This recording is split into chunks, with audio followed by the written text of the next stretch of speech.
Welcome to the Jamodi podcast. We are all surrounded by amazing coaches and leaders. So let's get an inside look at not just what they do, but how they do what they do. After all, becoming the best versions of ourselves is Jamodi, just a matter of doing it. Coaches, the Jamodi podcast is powered by Ballogy. Manage and measure your players' skill development and increase accountability year-round utilizing the Ballogy app. Boost inter-squad competition with drills backed by the National High School Basketball Coaches Association, including a 40-shot Ballogy skills assessment. Please visit ballogy.com/teams for information on how you can provide this resource for your team. 27 years as a head coach or coaching overall? 27 years as a head coach. Wow. Okay. So you've been around so many great leaders, maybe worked with them, coached against them, or even coached them yourself. What's one or more qualities that you see in great leaders? I think is the word that comes up is authenticity, and I think that's probably has become more relevant with the different generations as kids change. Like I always say this, Matt, like kids can spot a fraud. They can spot out a fraud real fast. And if you're known, if they believe that you're not authentic and you are come off as even slightly fraudulent, all that other stuff, what you're trying to teach, all of the things that we'll talk about in coaching, if you're not your authentic self and can admit that, you and I are already talking about how we're trying to get, as long as we've been in the game, how we're trying to get better. And if you're not conveying that to your players that, hey, maybe I screwed that up, I'm going to have conversations. This is who I am. I'm not perfect. And you could sit down and have a laugh with them. And okay, it's not personal. Then we go on out and coach. I always say I'm from New York. I have some tendencies that maybe aren't always perfect or great. But this is that may have taken a while to develop the ability to admit mistakes, laugh at yourself, give someone a hug, tell them you love them, not be embarrassed by all that, just being your authentic self. And I think great leaders, there's a lot of things about leadership where you can say, and you've heard this many times, you're like, hard to describe, but I know it when I see it. Yeah. And I think if you're inauthentic, you don't have a chance, in particularly with today's athletes. You don't, because there's so much that so much time we spent with them, so much more than their I got international players that don't see their parents maybe once a year, during the season. And I need to be that authentic self and that leader and realize that I make mistakes too. We're all trying to get better every day, even as long as I've been doing it as a coach. And I think that allows kids to let their guard down and know that their coach is, you say kids spot a fraud. And if you're fraudulent to your team, it's going to be so hard to lead them to where recover. It's going to be hard to recover from that. Perfect word, to recover. Have you always been that way?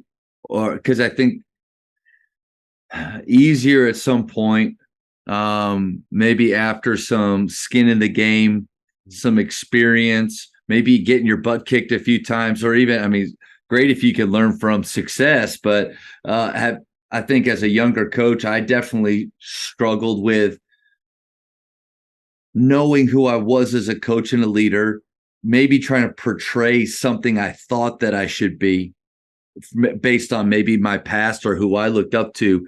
Do you always felt like that's a big part of your coaching persona, authenticity, or is it was there a kind of like a click moment? Yeah, I appreciate that question. So I got my first job right after, played 2 years of grad school, and at 24, I was a head coach of what would probably be the equivalent of like a 4A in Texas. Okay. And what I knew how my high school coach was. I knew how my college coach was. I didn't know who I was. I didn't know that offense, defense. I knew we're just going to play hard and tough, and that's what we did. And we're going to charge drills, or we're going to roll the ball out. We're going to crash into each other, and you're going to be tough. Who cares about injuries? Let's go. Let's about crack injuries, skulls. Right? It was like, we're good. And I don't want to show, that old, when you're first get into teaching, they're saying, don't let them see you smile until Thanksgiving, right? Like, okay, and I was probably like that, a little more autocratic and dictatorial about how we're going to do it. And, I just got done playing. What do you guys know? You don't know anything. I don't want to hear about what, as a player, I'm going to tell you. And I think maybe getting like some success as a head coach, and I had to show everybody that part of that is there's always a lot of answers in how we grew up, right? I was raised by my grandparents. My grandparents raised 10 kids of their own, raised me as their 11th, and my grandfather was people have heard stories me tell about my grandfather. It's just he was one of those guys. You come after a game and you had 29 points and you feel great about yourself, and he would say, you were 9 for 10 from the foul line. They're free. How do you miss something that's free? That's tough. That was him. Tough. And that's so that's how you kind of grew up, and that's how you felt like we were going to. And then I think you get a more soft. You didn't want to be. I didn't want to be thought of as soft.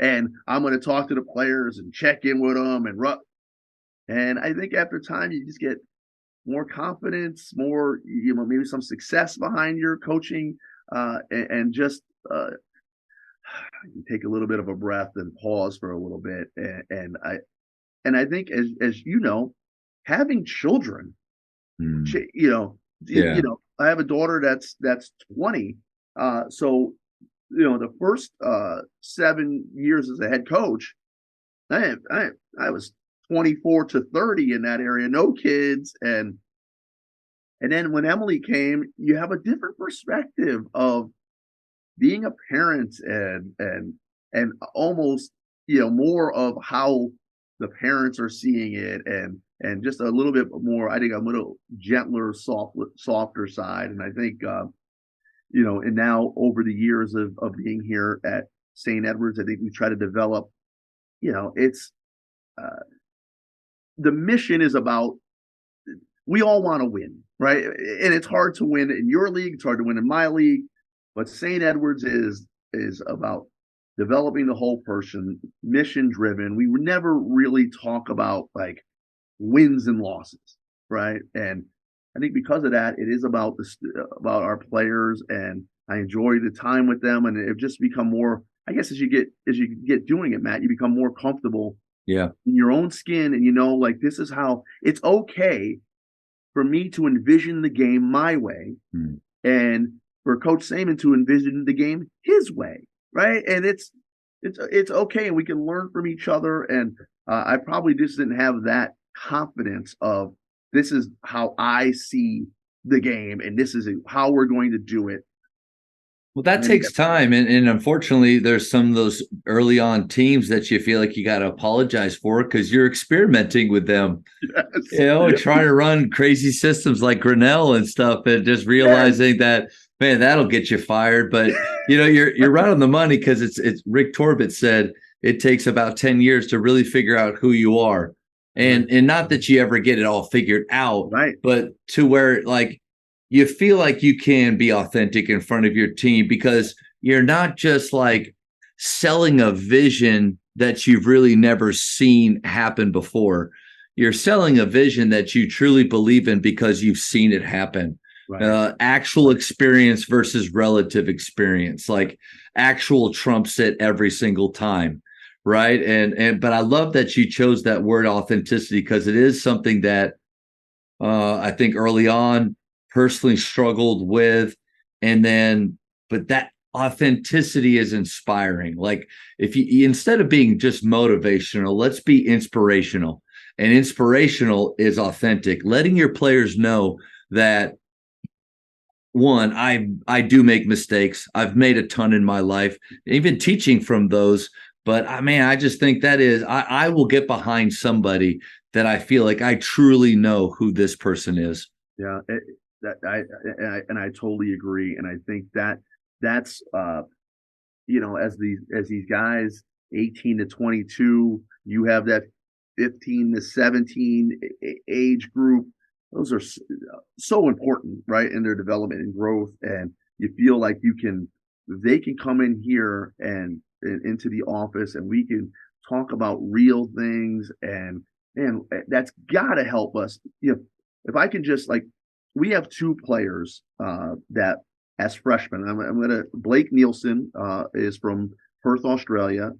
His father is the assistant coach with the Spurs, and they moved to Austin because he coached the Austin Spurs team, right, first, and then moved on with the big team. And Gavino Ramos, and somebody recently asked me, they went from freshman hardly playing to sophomore starting point guard, and Blake was starting four-man, third team all league. How did that occur? Now, there's many factors to it, right? And I'm not, they deserve all the credit, right?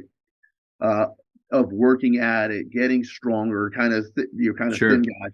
And now they are legitimate. If you talk to other players in other coaches in the Lone Star, they would say Gavino and Blake are legitimate Lone Star starters and good players on what we hope is a good basketball team. How did they get there? Again, all the credit, but I think an important thing that is lost on that is our relationship. That those kids, and you've had these guys over your time, they come in and we talk about a lot of things. We laugh. There's always we have to be serious. They don't take it personally. They can come in, and Blake, as the captain, can say, "Coach, I think we're looking at it the wrong way, or we need to do this." So that trust, that relationship, that love and joy that we have together, I believe, is a factor that's allowed them to go on the court and be totally comfortable, that they're not looking over their shoulder. They know I got their back. And that authentic relationship is a factor in helping the players get better.